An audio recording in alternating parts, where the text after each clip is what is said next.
Thank you all so much for your incredible support of this channel. Today, we're diving into an old favorite. You all know solo leveling, and now we're stepping into a new chapter, 201. This marks the beginning of the third season, continuing the epic journey we've been on. Chapter 201 picks up right where our previous solo leveling adventure left off, and I can't wait to explore what happens next together.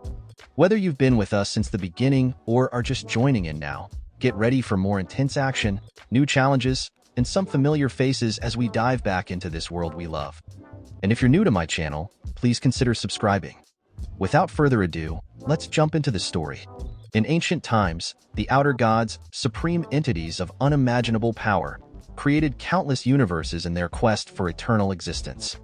These beings were driven by an insatiable desire to entertain themselves, and so they perpetually crafted new worlds, birthing an endless cycle of souls and laws. To stave off their ever-present boredom, these supreme beings devised a macabre form of amusement. They watched their creations go to war. The chaos and destruction that unfolded in these conflicts provided a twisted sense of satisfaction to the creators. For them, the cycle of war, death, and rebirth among their creations was a small price to pay for their own entertainment. However, an unexpected twist occurred. During one of these endless wars, a supreme being was killed by its own creation. This unprecedented event shocked the other supreme beings, who gathered to witness the fate of the world now bereft of its master. The death of one of their own, and at the hands of its creation, was a startling revelation. Yet, rather than lamenting the loss, the supreme beings saw an opportunity. They agreed that the first entity to claim the now ownerless power would become its new master. As we transition from this cosmic turmoil, the scene shifts to a more mundane setting, a school. Here, we meet Sung Soo-ho, who proudly announces that he has been accepted into the Korean National University of Arts. His friends are incredulous, questioning how someone they view as untalented could gain admission to such a prestigious institution. Sung Soo-ho, with a grin, relishes his newfound freedom from their skepticism. His moment of triumph is interrupted when he is approached by a man who congratulates him on his achievement. The man expresses surprise at Soo-ho's talent, specifically in drawing. Sung Soo-ho calls the man Kim Song-kyul, only to be corrected. The man's actual name is Lee Yoon-chul. Soo-ho nods in acknowledgement as Yoon-chul vents his frustration, claiming that Soo-ho has thwarted his plan to take over the school. Soo-ho calmly responds that, thanks to Yoon-chul, he's actually managed to graduate safely. Nearby, a female student whispers to her friend about Yoon-chul's behavior, noting that he's acting childish so close to graduation. Her friend agrees, calling it pathetic for him to target someone who has lost both parents. As tensions escalate, Yoon-chul rears back his fist, seemingly ready to punch Soo-ho. However, Soo-ho reacts swiftly, grabbing Yoon-chul by the back of the head and delivering a knee to his face. Soo-ho, hoping for a peaceful end to their confrontation, is taken aback when Yoon-chul doesn't even flinch from the blow. Confused and alarmed, Soo-ho wonders what's happening. Yoon-chul's fist begins to emit a strange aura, revealing that he has awakened some hidden power. With a smirk, he declares that Soo-ho's attack didn't hurt at all. Yoon-chul swings at Soo-ho, who narrowly avoids the blow, his fear palpable. The force of Yoon-chul's strike creates a gaping hole in a nearby metal locker. Surprised by the extent of Yoon-chul's strength, Soo-ho realizes he narrowly escaped death. The scene shifts 2 years into the future. Soo-ho, now a second-year university student, strolls down the street. He overhears a conversation about a gate that has appeared in the middle of the road. Workers are on site, informing the public that hunters are currently engaged in subduing the gate and urging everyone to stay clear. The workers reveal that the hunters have been inside the gate for over 8 hours and should be emerging soon. They warn anyone who isn't a hunter to stay away. Soo-ho reflects on how the appearance of these gates, which began 3 years ago, has drastically altered the world. These gates were passageways to dangerous dungeons, and once a certain amount of time had passed, monsters would emerge, threatening to kill anyone in their path. In response to this new peril, the world saw the rise of individuals who could harness mana, known as the Awakened. As the world underwent such rapid change, it seemed as though chaos would be a constant state. Amid this turmoil, an Awakened named Wu Jingle founded the Hunter Association. This organization brought together the Awakened, creating the role of hunters who worked to manage and close these gates, bringing order and stability faster than anyone anticipated. Now, society is divided into the awakened and the non-awakened. Inside his art class, Suho reflects on these changes as he works on a canvas. He muses on how some people must toil endlessly for rewards, while others can effortlessly obtain them. This disparity quickly reveals the limits of those who struggle. No matter how hard the non-awakened work, they can never bridge the gap between themselves and even an ear-rank awakened. Suho recognizes the crucial role of the hunters. If they fail to close the gates, the world faces destruction. In essence, the non-awakened depend on the awakened for survival, but the awakened can manage without the non-awakened. This dependence has led to deep gratitude towards the awakened, as they are the reason people like Suho can live in relative peace. Yet, Suho feels a growing unease. He questions whether he has become too accustomed to a life where he can't achieve his desires. He reflects on his missing parents, Sung Jinwoo and Cha Hyen, as a photograph of them appears in his mind. Suho laments that his survival now hinges on others, and that the days when he felt capable of anything seemed distant and replaced by a sense of powerlessness. Hyen always said that Suho resembled his father, and he wonders how his father would navigate his current situation. His reverie is interrupted when his teacher calls out to him, commenting on how well he's concentrating today. The teacher asks what he's drawing with such enthusiasm. Suho simply replies that he's drawing based on his feelings. His teacher comments on Suho's art, noting its creativity and observing that it has a strangely human quality. Suho is puzzled, questioning why he drew something like this. As he contemplates his artwork, the scene shifts back to the gate outside his school. The hunters are finally emerging from the gate, appearing relaxed and content, indicating that their mission went well. A worker approaches one of the hunters, Kim Jong-soo, to thank him. Kim Jong-soo reports that they encountered a new type of monster, a humanoid creature that could spew flames from its eyes and mouth. Although it attacked with claws and fangs, it didn't cause significant damage. Kim Jong-soo himself was scratched but suffered no major harm. The worker notes that this monster is definitely new and is relieved it wasn't more dangerous.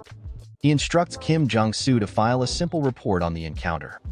However, as Kim Jong-soo begins to comply, the wound from the monster starts to emit blue flames. The flames quickly spread, causing him to lose control of his body. In a horrifying turn, Kim Jong-soo drops his weapons and begins to attack the worker, biting into him with ferocious intent. The worker's cries of alarm only serve to escalate the chaos. The other hunters look on in terror, bewildered by the sudden outbreak. One of them realizes that the blue flames are identical to those seen inside the dungeon. Before she can act, she too is overtaken by the flames and is consumed. Panic erupts as the infection spreads rapidly, turning people into monsters and causing a scene akin to a zombie outbreak.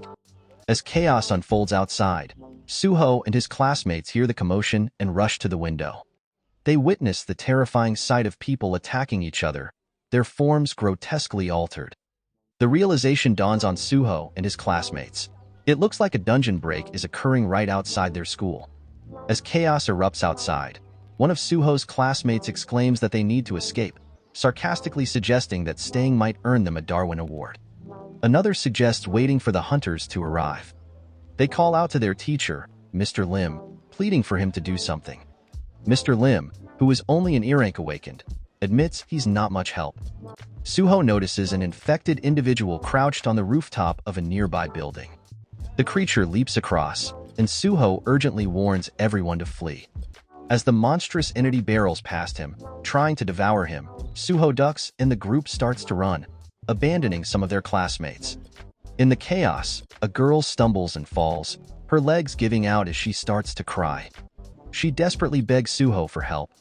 Torn with regret, Suho looks away, closes his eyes, and decides to run, saying he'll fetch the hunters.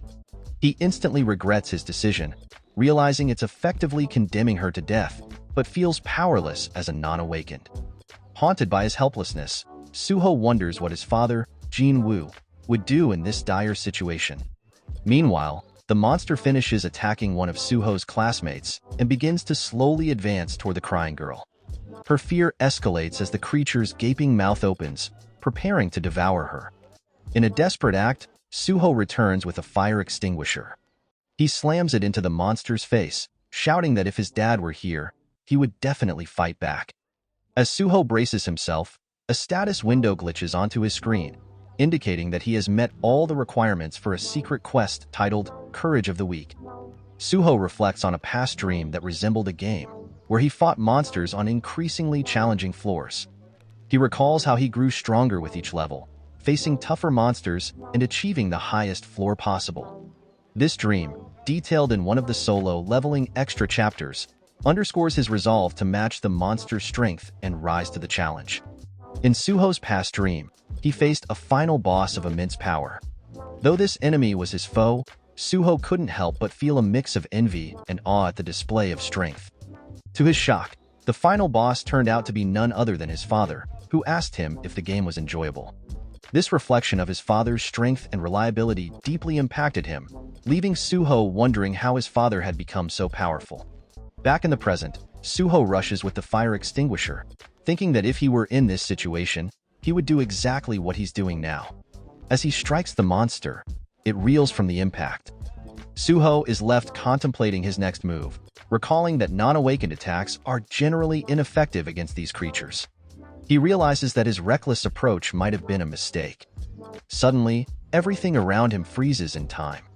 The girl's tears hang suspended in midair, and the monster is frozen in place. Suho's eyes widen in surprise as a status screen appears before him, informing him that he is now qualified to become a player and asking if he accepts. The surreal nature of the situation reminds him of his past dream. Given the dire circumstances, Suho reasons that if he can fight as he did in his dream, he has every reason to accept this new role. With a murmur of acceptance, a brilliant light erupts from the classroom. Suho is transformed into a player and is bestowed with the blessing of the great spellcaster Kandiru. This blessing ensures that he will remain healthy and strong throughout his life. He gains the permanent effect of longevity, which means that he will be immune to all diseases, poisons, and status effects. His sleep will also enhance his regeneration abilities. A final window appears, clarifying that the system will assist him in his development. It warns him that this is not a dream and that he only has one life, implying the gravity of the choices he will face. Suho now has access to his status window, and he marvels at the reality of his situation. A new quest titled Tutorial appears, instructing him to defeat the Mistburn and level up. He notes that the monster he faces is a D-rank Mistburn. Urgently, he tells the female student to run quickly and identifies that 2 of the enemies are non-awakened, while 1 isn't awakened. As the monsters leap towards him, Suho feels a rush of excitement and nervousness, wondering if he has truly awakened. He throws the fire extinguisher at one of the monsters, landing a solid hit to its face. As it stumbles from the attack, Suho winds up for an uppercut, apologizing to the student as he unintentionally launches her into the ceiling. He is astonished by his own strength, questioning if he really one-shot her. Another monster approaches from the side, and Suho swiftly sidesteps its attack, retaliating with a precise kick that takes it down instantly. With this, he levels up and completes the tutorial, now having the option to check his reward. Confirming his suspicion that he has indeed awakened, Suho turns his attention back to the remaining monsters. He strikes one in the face, only to be surprised when it remains standing. The monster retaliates, leaving claw marks on his chest despite his best efforts to dodge. Suho quickly puts his foot on the monster to push it away and create some distance. He worries that if he's injured, he might turn into a magic beast, questioning whether this transformation will happen right after his awakening. However, thanks to the longevity effect of his blessing, he heals almost instantly. Suho reflects on how he had forgotten about this crucial detail, remembering the status screen from moments earlier. The monster slams him into the floor, and Suho muses that if he's weaker than a D-rank monster that became a magic beast, then he must be an E-rank. He decides to stop worrying about ranks and focus on his immediate survival and the tasks ahead. The monster lunges at Suho with a grotesque, sloppy kiss attempt. Panicked but resolute, Suho recalls the rewards from the quest and decides to accept them. He is granted 5 stat points to distribute. He allocates 3 points into strength, feeling a surge of power. With a roar, he throws the monster off him. Though it lands on its feet, Suho quickly follows up with a barrage of powerful punches. The monster, undeterred, goes in for another attack and scratches Suho once more. Despite the strength increase, Suho finds himself struggling. Determined to turn the tide, he invests the remaining 5 points into strength, boosting his total from 14 to 19. Clenching his fists, he remarks that an awakened who levels up is unprecedented, but he's ready to defy the norm. With renewed vigor, Suho delivers a crushing punch to the monster's mouth, causing its teeth to shatter. He acknowledges that ranks are typically determined upon awakening, and that no awakened has ever surpassed their assigned rank. However, if he has the power to break free from this limitation, that is all he needs. As he fights, Suho's punch sends the monster crashing through a wall, causing a TV to fall and crack from the impact. Suho grits his teeth and delivers another powerful punch, propelling the monster across the room. Exhausted but undeterred, he looks down at his fist and sees that he has defeated the monster and leveled up 3 times. Overcome by the reality of his newfound abilities, Suho collapses to the floor. The urgency of the situation hits him hard as he hears a scream nearby. Resolute, he declares that he can't give up and must act to help those in crisis. It's his duty to save people, and he's determined to fulfill that role, no matter the cost. Outside, someone drags their feet, the sword scraping against the ground. Suho peers out the window and sees Jong-soo, now a C-rank monster, leaping in for a devastating attack. The impact creates a massive explosion.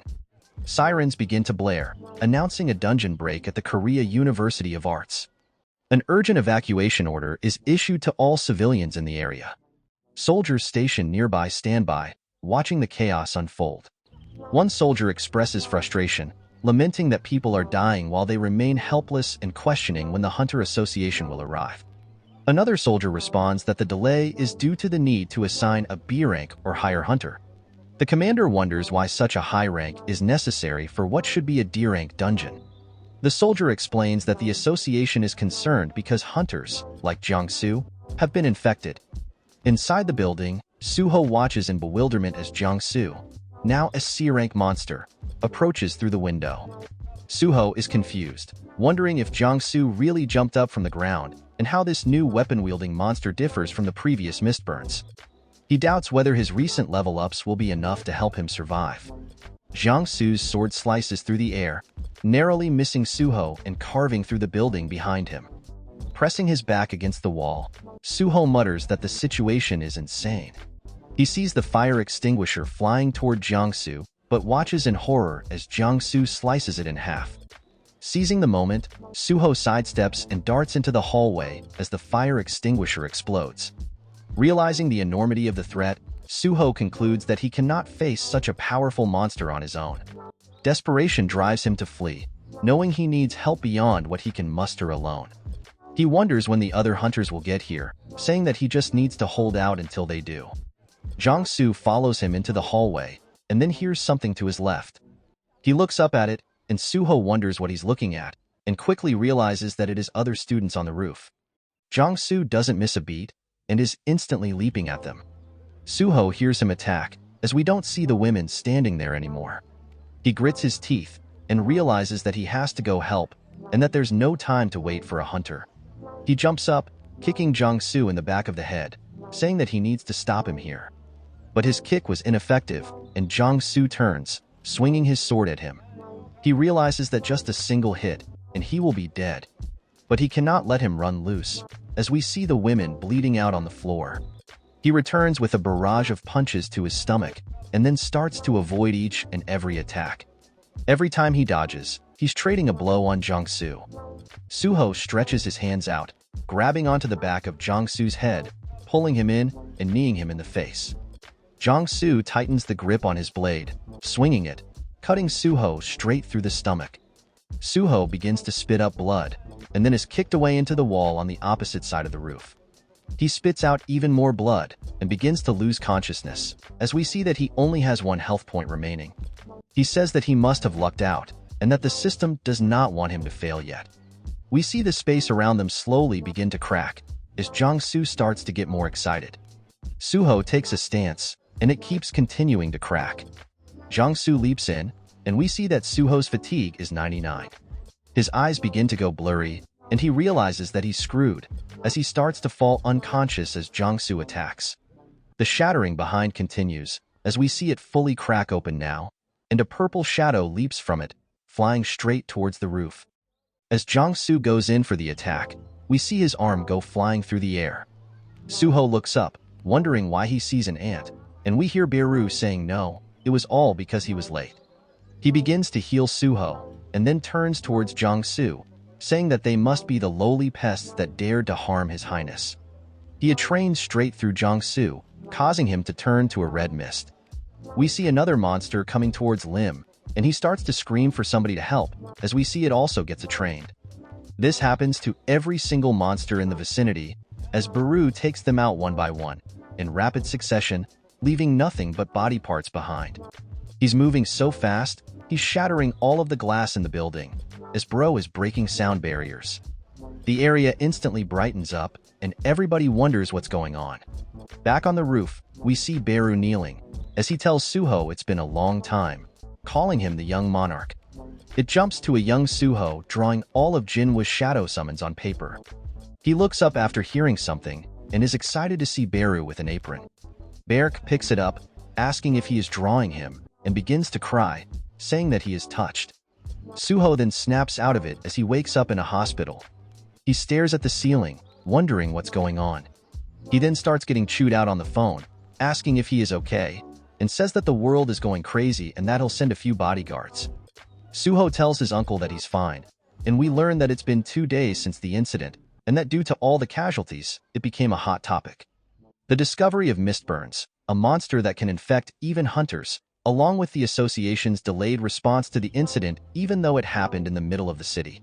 And what the hunters saw when they arrived all remain topics of debate. The mistburns were all dead due to something unknown. We see one of the students saying that everybody just suddenly exploded in front of him. Suho cuts the TV off and looks to his side, saying that as expected, his awakening was in a dream. Moreover, he's an awakener who gets stronger as he levels up. He says that he thought he was cut by his C rank, so how did he survive that? We hear Beru saying that's because he got rid of the trash. Suho is confused and looks at the floor to see his shadow, and Beru says that it's been a long time and begins to cry, asking him when he grew up so wonderfully, saying that he can't help but feel overwhelmed with emotions. Suho says that his scattered memories began flooding back in, and that he knows this ant, and when he was young, he was one of the dark creatures that stayed with him, and he forgot him until now. We see Beru saying that he has crossed dimensions to meet him. Suho wonders why he lived with such creatures when he was young, and he's very curious about it all. He says from what he remembers, he doesn't think he should be this small. Beru says it's an effect of consuming a lot of mana while crossing dimensions, and is usually dashing and menacing. Suho says that his system window says that he has a private grade, though. Beru panics, saying that he's actually a martial grade, and that the system is just making fun of him. Suho sits up, saying that he got better because of him too, and Beru blushes, saying that he may not look it, but he is a skilled healer, and his goal for coming here was to release his seal. But he didn't expect him to do it himself, and he is impressed. Suho asks if it's related to the dream he had, and Beru says that he may think it's a dream, but it's all things he actually experienced, and that he is much stronger than when they fought each other. And that the great Shadow Monarch Sung Jin-woo sealed his powers along with his memories because he just wanted him to have a normal life. Suho grabs onto him, saying that he, as he expected, really is related to his dad and wonders why he left home. Beru says that he actually went to outer space. Suho asks why the hell he would do that, and Beru says to put it simply, and he begins to use shadows to explain it. He says the great Shadow Monarch left for outer space, and is at war with invaders who are trying to take over the world. Suho is confused, asking if his father is part of the Avengers, and Beru says yes, and that they are beings from Edoram, gods of outer space. Edoram are sending their apostles and invading their world. While on his way to meet Suho, he tore apart countless enemies. The fact that gates and monsters are appearing on Earth must have been this war's influence as well. Suho looks curious and asks if his mother went as well. Beru says no, and he explains that she went missing on the day that his father disappeared, so he thought they'd be together. Beru lets out a panic scream since he did not know she was missing, and says that the apostles of Edoram must have created some kind of evil trap. Suho asks if it's because of those same bastards that his parents cannot return. Beru asks if he wants to meet them, and Suho shakes, saying of course, and he's been alone for so many years. Baru tells him that there's only one way. The Lord won't be able to come to Earth for a while due to the war, but the young monarch can find and rescue his mother after he gets stronger, and Baru tells him it's time to level up. A quest has arrived, and we see that it is the trial of the shadow. A window explains that he is the son of the shadow monarch, and that his talents have been sealed, and that he'll have to prove his worth and enter the shadow dungeon. And he is holding the shadow dungeon key that Baru gave him, and that it can be used on his own shadow. Baru tells him to plug it into the wall where his shadow is. Suho sticks it into it, and then unlocks it, creating a gate from where his shadow was. Baru tells him to go ahead and enter, and take all the power that should belong to him.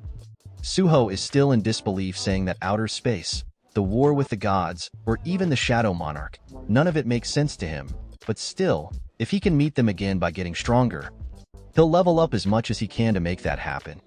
Veru watches and starts to recall Ju, telling him to go to Earth and release Suho's seal, as Eat Room's invasion may have spread to Earth, and that he needs to return Suho's powers and memories and protect Earth, and he'll allow him to act at his own discretion depending on the situation. Baru says that if he's leaving the rest of his own judgment and the fact that he saw Suho bodied on the floor, he shall stay here by Suho's side and watch over his growth. They enter the portal, and it vanishes from the other side. As they enter, Baru explains that this place is the land of the dead, where the living can't step foot inside without the master's permission, in other words, the shadow dungeon. Suho looks around, saying that it's closer to a ruined city than a dungeon, but for some reason, it feels familiar to him. A window appears, giving him a quest to survive, explaining that the denizens of the shadow dungeon will never accept his weak self as the master of this land, and that he has to survive for 4 hours. Baru tells him to please stay on guard, as the time of suffering will soon arrive. Suho asks what he's talking about, and we see a goblin leaping at him from the top ropes. Suho's spidey sense tingles, and he kicks it in the stomach, saying that surprised him. We see it's a goblin scout. Baru says that if it's a scout, it means there are others nearby. Suho says that he'll deal with it before it calls for its allies. Baru says that it's true that goblins are weak and feeble, but that's reckless. Suho says that since its name is not colored, it means he's on the same level or weaker than him. He hits the goblin's arm, causing it to drop its axe, and then snatches the axe out of the air, cracking it in the skull. He looks at Baru, saying there he goes. The ones stronger than him have colored names, as he learned this a few days ago. Baru says he sees, and then they hear a horn get blown anyway. They both look up to see one of the goblins on a signpost, and Suho says that it looks like there was another scout. More goblins begin to make their appearance, this time with some with orange names, and still some with white. Suho asks Baru if he's going to help him, and Baru says he wished he could, but due to being so far away from the monarch, his mana isn't being replenished, so he has to preserve as much strength as possible, and if he intervenes in this battle, the experience he will obtain will be greatly decreased. Suho says he just had to explain that he was not going to be helpful. The monsters start to leap in, and Suho says he wants to test something. We see him use his power to grab onto the axe from afar, and pulls it out of the corpse, causing it to swing through the crowd. He says that he wanted to test out this skill in his status window, as we see it as the ruler's authority. He says he feels like he has an invisible hand now. He dodges an attack, grabbing onto an arrow, saying that since there are archers, he'll treat it the same way they treat him. And then draws a bowstring using his ruler's authority, saying that they can have this back, launching an arrow into its head. Baru compliments his adaptability, saying that the young monarch's childhood was like the birth of a legendary hero in myths. Even then, he was able to use the ruler's authority he had inherited from the monarch as he pleased. However, that power was created to destroy everything, so it only acted as a hindrance in this peaceful world. Now, as the apostles of Edoram are invading Earth, the young monarch's power has begun to shed light on this world. Suho levels up, and says that the weight limit for his skill is around 10 kilograms. His carelessness gets him stabbed in the side, and we see a goblin smiling and laughing about it. Suho backfists it, and Baru calls out to him, telling him to stay on guard. All the goblins surround him, and we see one of the orange names, Centurion, start to make its appearance. Suho loses 30 health from that attack, and pulls the knife out, saying that it hurts. He does not plan to give up, as he heaves the knife through the front line of the goblins towards the centurion. We can't tell if it was a direct hit or not, but we see it hit its chest. Suho says he feels more alive than when he was powerless. He uses his ruler's authority to quickly dispatch the goblins surrounding him, as his health starts to tick down more and more as the fight continues.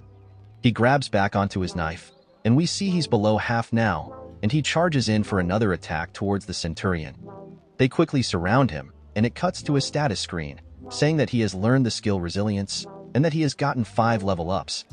We see blood on the floor, as goblin corpses are strewn out along the city, as well as the centurion, dead on the floor. Suho sighs as we see his 4-hour time limit has been completed. Baru claps, saying that was amazing, and he never doubted that he would overcome this trial. Suho is annoyed that Baru didn't help until the very end. A status screen appears, telling him that he can check his rewards, and he does. One of them is called Shadow Extraction. Baru is excited, since this is a very familiar skill to him, and Suho says that now that he thinks about it, he did get a skill called Resilience while fighting too. And it looks like he got skills on top of the level up system, and that this seems kind of broken. He says that it's kind of like becoming a cheat character, and Baru explains that the level up mechanism is based on the system the Monarch used in the past. Suho, it is a support system designed to ensure safety as they grow. Baru says to put it in Manhwa titles, it is the I thought I was an unawakened, but I was actually born with the strongest shadow silver spoon. Suho cringes, saying okay, and he just wants his reward. He gets the runestone for shadow extraction. Baru gives him the TLDR, which is that it is a skill to turn corpses into soldiers like himself. Suho says that it's kind of like necromancy then, and that if he wants to command soldiers, he'll need to hunt them first. That means he can only control those weaker than him, and that he heard that summon-type skills are looked down upon in the industry. Suho sticks his hand out and says shadow extraction, but it does not work, and he realizes that he has to come up with a separate command for the skill, and calls it tedious. Baru begins to get excited and blushes, as Suho says it needs to be a direct command, rather than asking them to fight for him. He sticks his hand out, releasing all of his power, and says the iconic line, "Arise." We see the goblins' shadows slowly start to rise up and form into shadow goblins, and there are 3 of them. Suho is surprised and says that it's much less impressive than he expected. The monsters feel like they just caught a stray, and they start crying. Baru explains that usually when they are extracted, they are weaker than they were in life. Suho asks why they are so much smaller. Baru says it happens. Suho then asks how much weaker they are. Baru says just by a little bit. Suho adds that it seems even more useless since they disappear after a day. Baru asks if he doesn't have a skill called shadow storage. Suho says no. Baru gets sad, saying that he thinks it's because the intelligence, stat, and level affect shadow authority, and that it's a really good skill later on. It's actually one of the best. Suho says that he understands, and to quit looking so depressed. His stomach starts to rumble, and he says that he hasn't eaten in about 2 days, and asks Baru how they get out of here, who tells him that he can leave anytime by using the shadow key. Suho says alright, it's time to go eat, and then he exits the dungeon. We see him pogging out of his gourd while eating, saying that he didn't know hospital food could taste this good. Baru says that he'll explain what he needs to do from now on, and that he has 3 missions in total. First, protect Earth from the outer space monsters. Suho asks if he should just go into dungeons and hunt monsters. Baru says yes. As he hunts the monsters, he'll level up, and the stronger he'll be, which means Earth will be safe. Second, he has to find Heian no matter what. Suho asks if there's a way to figure out where she is. Baru says as he hunts the space monsters, he should eventually find a clue. The third is the most important, and that is recovering his power.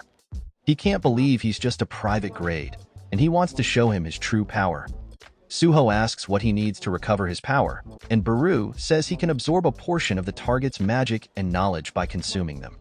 It's an inefficient method from before he became a shadow soldier, but he has no other choice right now since he can't get magic from the Monarch, and that he just needs to eat something with magic.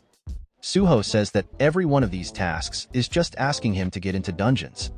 He finishes his food, saying it's time to get ready. Baru says that since he needs a license to enter dungeons, they need to go to the Hunters Association for a magic measurement. Suho thinks about it, and how he is an awakener who levels up, and he wonders what rank he'll get, saying maybe he'll get nest rank. Of course, since this is solo leveling 2, his magic level is only 46, and he is classified as an E-rank hunter. Outside of the association, we see him leaving, and Beru says that he heard ranks are decided by magic levels, and it's obvious his rank is lower since he's focused on raising his strength.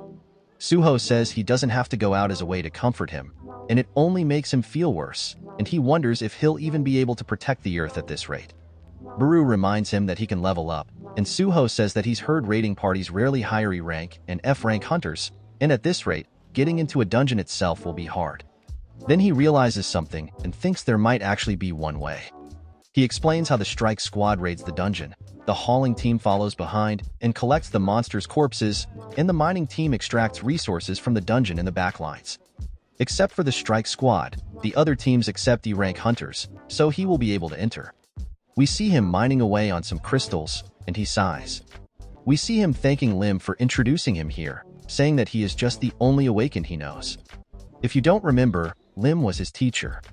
Suho says he's glad he has a senior awakening nearby, and he can even work in dungeons thanks to him. Lim calls out to him and bows, apologizing about the incident at the university. He says he regrets how he acted. As the only awakening, he shouldn't have gotten scared and run away, and he apologizes for not doing anything. Suho tells him to raise his head, saying that he's also an E-rank like him, and that the association advises E-ranks like them to run away when they see beasts, and that he just followed the guidelines. Lim is surprised, asking him if he has an E-rank. Suho explains what his mana level is and says that that is impossible, as when he saw him fighting the magic beast on the rooftop, it didn't look like he was weak, and he wonders if he maybe saw it wrong.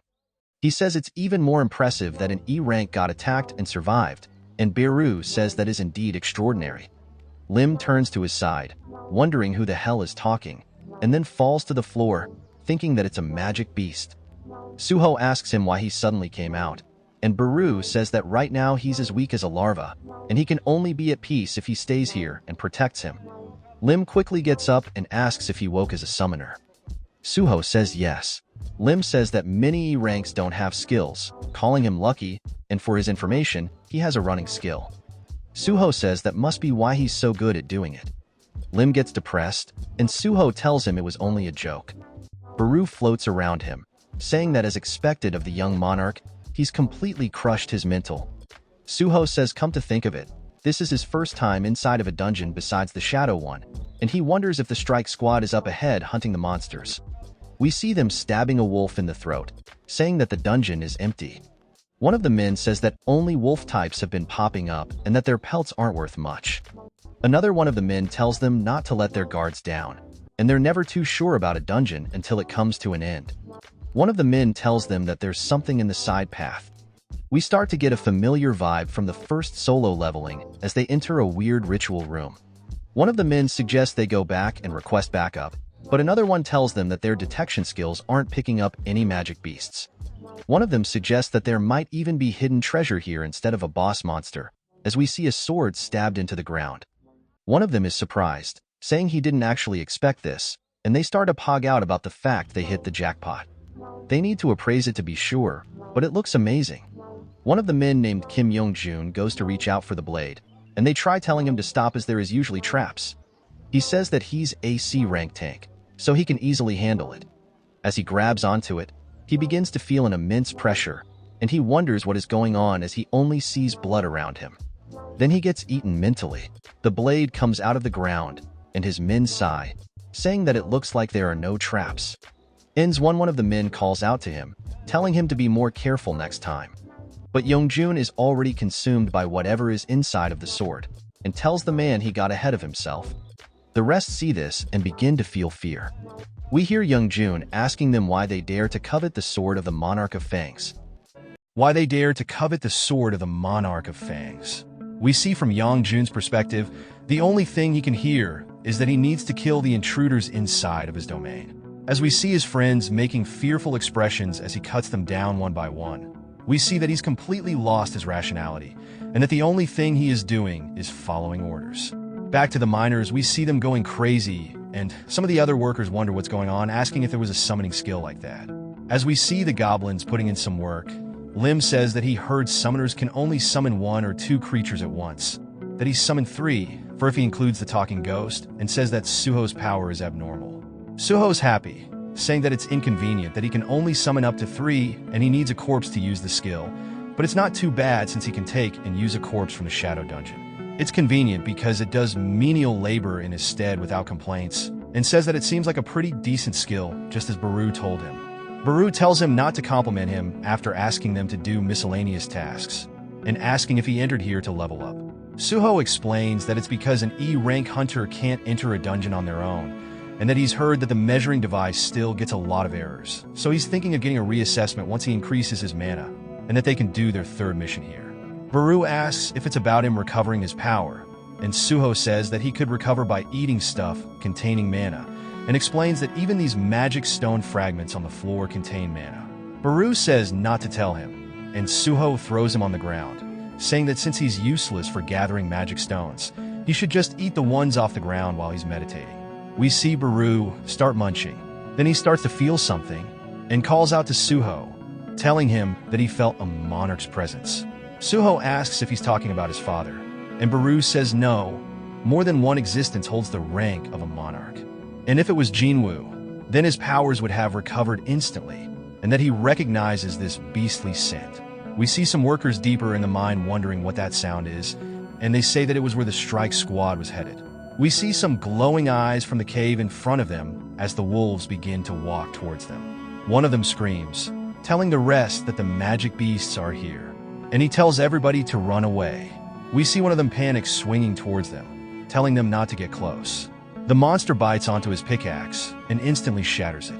The man starts to scream for help, and Suho comes from the side with an attack. He tells them that he'll buy them time so they can escape the dungeon. The man thanks him, leaving him to fend off the wolves by himself. Suho glances at them, realizing that their names are orange. It must be implying that they're on a similar level as the D-rank Mistburn he fought, and that he is capable of winning on his own. If he was alone, that is, as we see Lim shaking behind him. He tells Lim that he can run, but Lim says that he's trying to help everybody, and he's not going to run away on his own anymore. Suho says if that's the case, to help him when he's in danger, and that 3 goblins should be enough to guard him. He opens his inventory, and says that the goblin weapons he gathered in the Shadow Dungeon should be way better than a pickaxe. Lim is surprised that he's summoned a weapon, and wonders what kind of skill he even has. Suho quickly dashes off the floor, heading straight into the monsters. One of them opens its mouth, and Suho does not hesitate to instantly cut it in half, one-shotting it. The goblins cheer him on. Lim is surprised. Suho then hits the iconic Arise line, as we see him extracting the shadow of one of the wolves. One of the goblins disappears, and they scream, watching their friend get replaced. All the while, Suho takes care of one of the wolves. As the shadow wolf goes for the throat on the other, Baru says his adaptability is frightening. Suho says that once he gets more mana, and the number of extractions increases, he might even be able to make an army. He then brings his blade back, stabbing another wolf in the mouth, saying that it's time to add one more to the group. Another goblin disappears, leaving only one left as he looks around and begins to cry as he survived the battle royale. Then he sees the notification that they defeated the other wolf, and he begins to cry, realizing that his time is up, as Suho arises that wolf as well. Lim calls out to him, saying that he doesn't have E-rank physical abilities, and that he's even able to tame dead magic beasts. Suho wonders how he's meant to explain this to him. Lim wonders if he's maybe a ranker that lied about his ability. Suho looks down as he sees a quest, saying that he needs to defeat the enemies, but there's only one to defeat. Suho is confused, saying he's already defeated all of the wolves, asking if this means there's another enemy. We see footsteps coming out, and Lim recognizes him, saying that he's from the Strike Squad. He walks towards him, saying that he's a lifesaver, and explains that the beasts suddenly came here, which could have been bad, asking him what happened.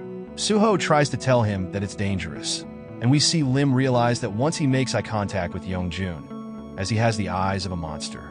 Yongjun instantly starts to swing down on him, and Suho pulls Lim away, leaving only his glasses behind to be destroyed. We see the attack would have turned him into a meat crayon, and Suho tells his wolves team to get to work. They all leap towards Yongjun, and Suho starts to drag Lim away, saying that he can't believe another hunter has lost their senses, and wonders when it became a trend for them to all turn into magic beasts. And moreover, Due to the name being so red, it means that he is very dangerous, and he knows how powerful a red name is due to his experience previously. He then confirms with Baru that he's not a monarch like his father. Baru says although he possesses the energy, he is much too weak to be called one, but that doesn't mean he could face him in his current state.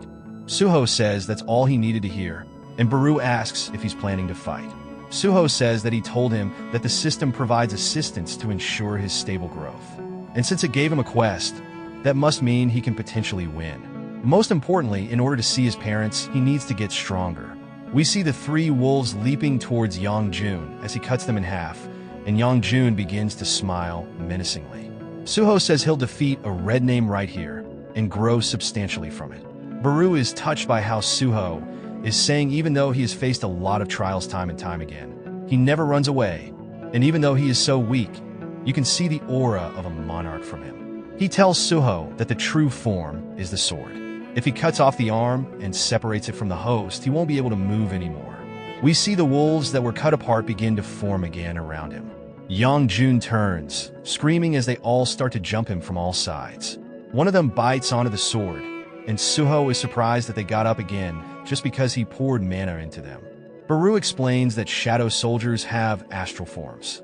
As long as he is mana, they can always regenerate, asking him what he thinks about their power now. He says all of this, yet the wolves are just instantly taken care of like fodder, and Suho looks at him, asking what he was talking about. Baru nervously sweats, saying that it's only because his mana is weak. Yongjun begins to speak, drawing Suho's attention as he asks how an insignificant pest like him can use the Shadow Monarch's power.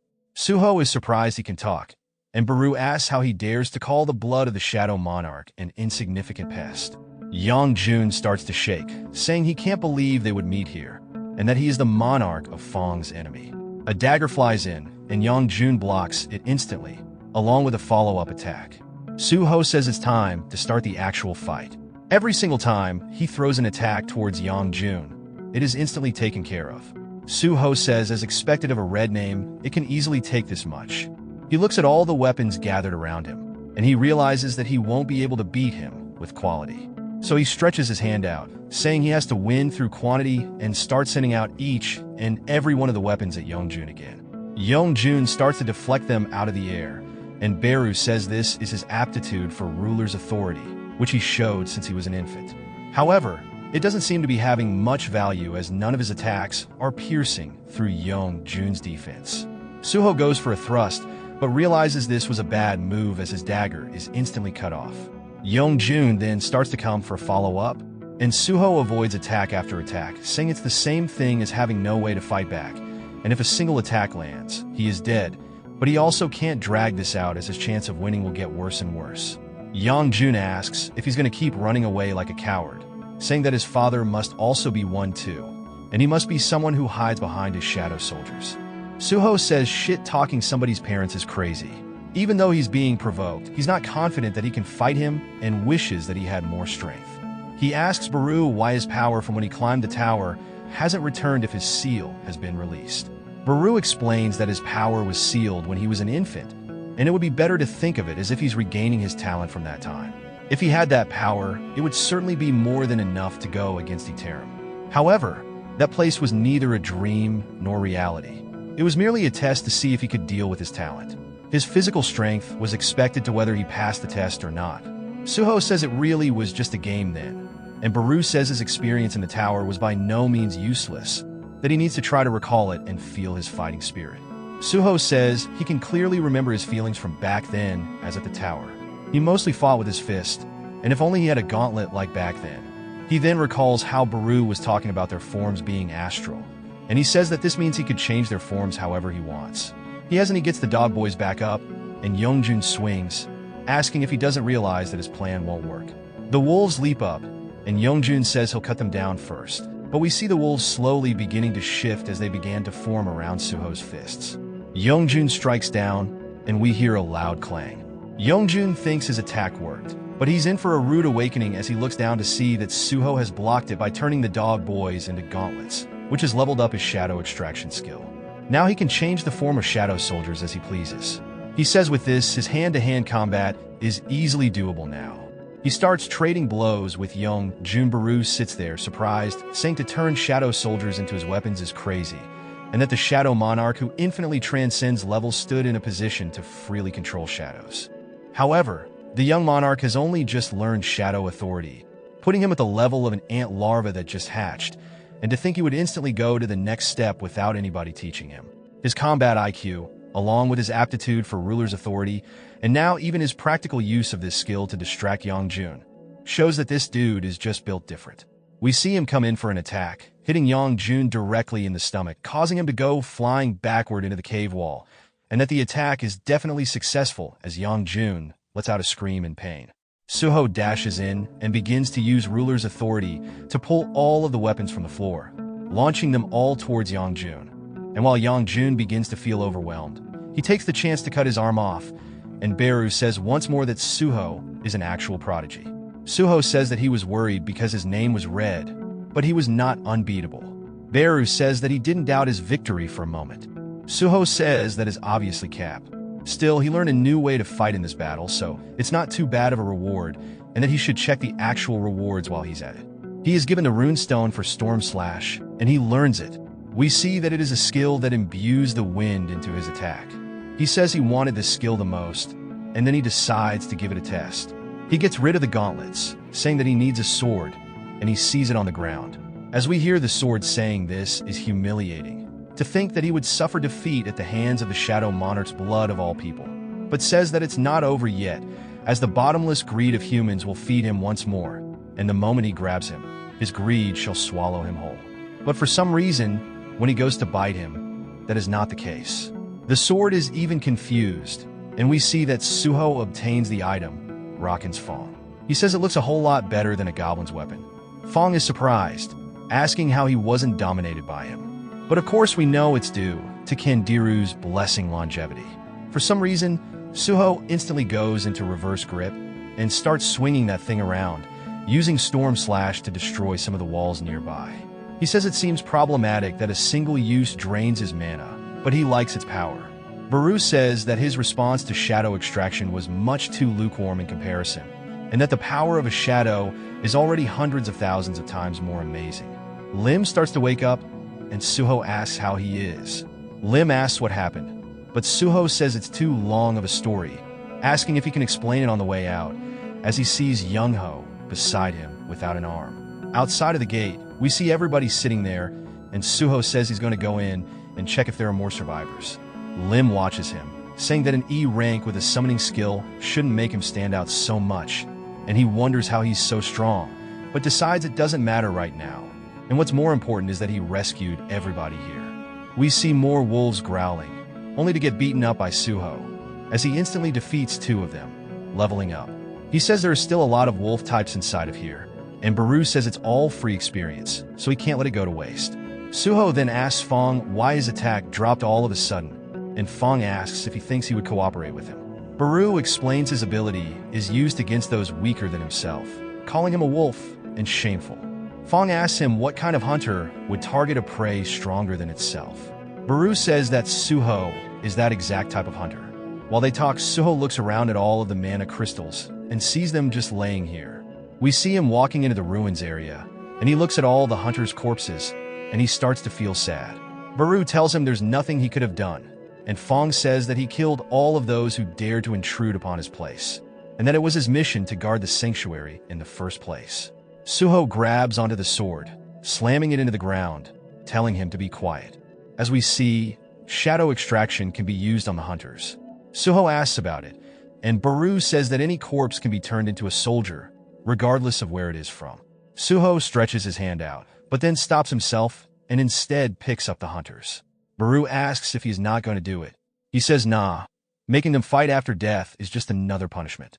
Baru feels touched, and Fong doesn't say anything. We see him put them into a mine cart, and Suho asks about how this is the sanctuary of a monarch, and says that since his father is one, asking what they are, and asks how Edoram is connected to this. Baru says he can think of as his king's current enemy, and the monarchs as his previous enemies. Including his king, there are a total of 9 monarchs. His father, the great Sung Jin Woo, is the king of the dead, the Shadow Monarch. There's also the King of Beasts, the Monarch of Fangs, the Queen of Insects, the Monarch of Plagues, the King of Monstrous Humanoids, the Monarch of the Iron Body, the King of Demons, the Monarch of White Flames, the King of Giants, the Monarch of the Beginning, the King of Snowfolks, the Monarch of Frost, the King of Demonic Specters, the Monarch of Transfiguration, and finally the King of Berserk Dragons, the Monarch of Destruction. Although all 9 monarchs possess strength beyond comprehension, when the 8 other monarchs invaded Earth, they all died at the hands of Jinwu. Fong says it's right, and that his master did indeed die to the Shadow Monarch. If only his strength were untarnished, he would have ripped him apart and fed him to the wolves. Suho says it's not like he doesn't understand his feelings, and that his dad must have fought the other monarchs in order to protect the Earth, and that he simply wanted to protect this place from the hands of invaders. Both sides acted in order to protect what was important to them. But there's something that is bothering him, and that's his notion that he has to fight him just because he's the blood of the Shadow Monarch. He says if protecting this place is his mission, then isn't it a stupid move to act hostile towards him when his father defeated his master? Fong asks what he's talking about, and Suho says he just wants to see his parents, and he can't do to Edoram, and as long as he can reach that goal, he intends on drawing power from anything. If Edoram begins their invasion, this place won't escape that chaos either. So if he helps him, he'll help him protect this place. Fong starts to debate if he would even cooperate with him, and Suho picks him up, asking about how the Shadow and Fong can work together. The next day, at a cafe, we see some interviewers asking Lim to explain what happened in the D-rank dungeon yesterday. Lim says he'll tell them everything, and he says that even as an E-rank, he's sure the way Suho is treated will improve if he gets recognition, and this is a good chance to repay his debt. That evening, an article appeared on the internet detailing an incident where an E-rank hunter rescued hunters entirely on his own. The article included interviews from everybody that was saved by Suho.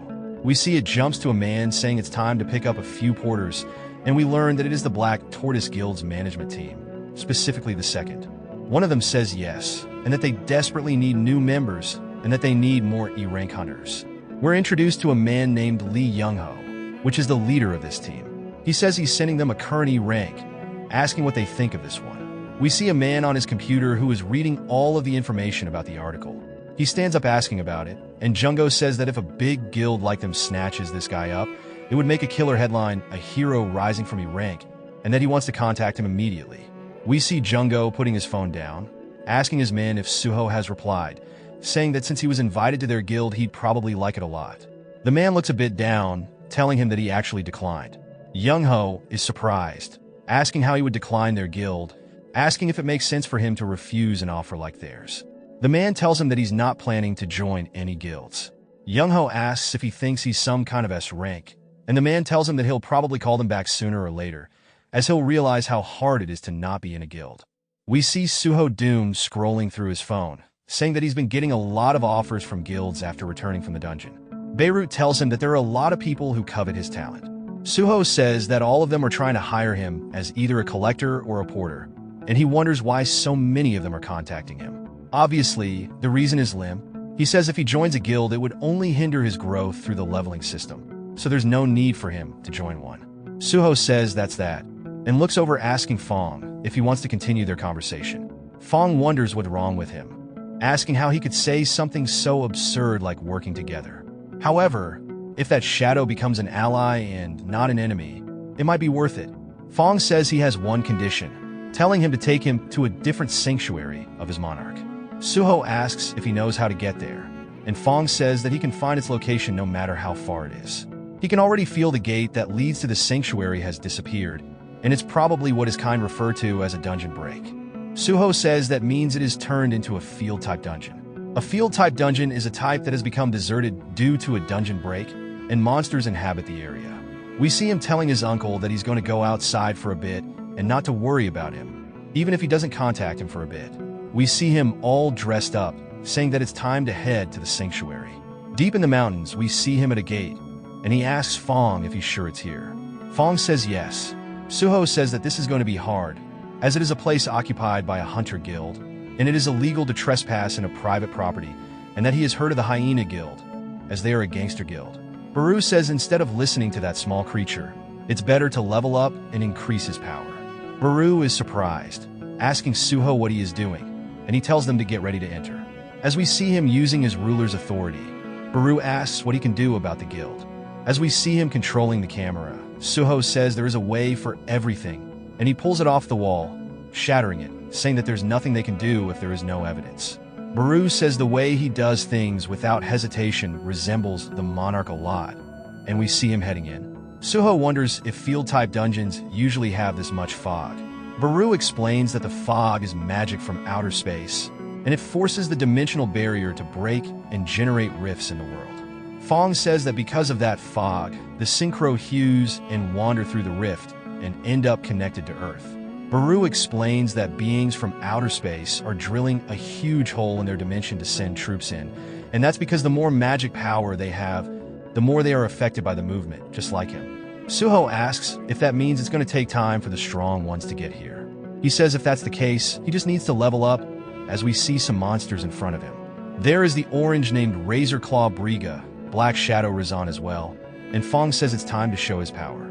Suho says he has guts, but he's not going to use them as his weapon, and he's thought of how he's going to fight from now on. And he's going to use his fist, as that's what he's familiar with. We see him using his ruler's authority to pull monsters close to cover the gap for his mid and long range. He then grabs onto Fong and swings him around using Storm Slash, saying that this will be a perfect combination, and that pairing all of these together will be his new fighting style. Baru says that's all standing, and Fong is also impressed by his power, and says that the more enemies there are, the longer the fight gets. But also, he's getting stronger as well. At this rate, they will lose the war, no clue what this means. We see his shadow summons, and there are 5 of them. Suho says that after increasing his intelligence, the cap went up. Baru tries to tell him this is nothing, as his father is tens of millions, but Suho smacks his head, saying to be quiet. They head deeper into the forest, and Fong says they've made it. This is where the gate leading to the sanctuary is. We see an outpost. Suho says this is bad, as there are still people here at this hour. Baru says that there are always people doing their best to live. Suho wonders why they are here, saying that it's better to subjugate magic beasts during the day. He sees them moving the barricades out of the way as a car is on its way in. Suho is surprised as he sees people blindfolded and tied up, and that he must be looking at human trafficking. He asks Baru if he's seeing the same shit, and Baru says yes, and since they are trespassing, it would not be wise to take action. But he realizes quickly that he's not talking to anybody, and Fong tells him that he's been gone. Obviously, with his father being a violent crimes detective and his grandfather a legendary firefighter, Suho grew up watching both of them, so he could not sit idly as this was going on. We see one of the men looking up to be greeted by his feet, and we learn that everybody in Suho's family has the habit of acting first once they see injustice. With this, the chapter ends here. I hope that you liked today's video, and if you did, hit that like button as today's like goal is 100 likes. Comment next part down below for the next part. Also, consider subscribing with the notification bell on to get notified as soon as a new video drops onto the channel.